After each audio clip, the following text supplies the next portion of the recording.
We've installed these clips ready, so it's now the bottom flashing. This has to be done after the tiling or slating. Hopefully you have a good relationship with your roofer, or a working relationship with your roofer, and they can install these after they've finished tiling. If you have to come back to site and fix these, well, that's as it is, but they're quite easy to install if you can show your roofer.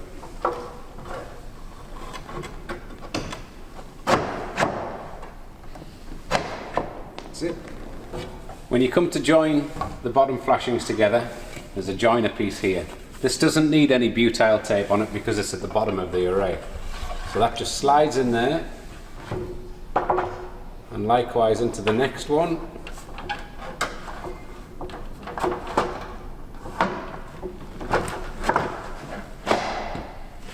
If it's a tile roof, your roofer can actually slip tiles under here because it'll deform a little way.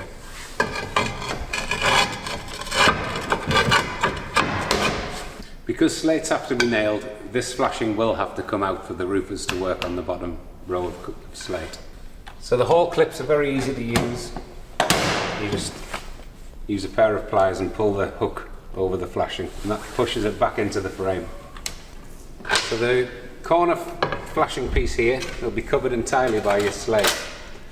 Your roofer will come along, take a nib off, and then he'll start to lay slate tile up here. All you'll see is that small section there.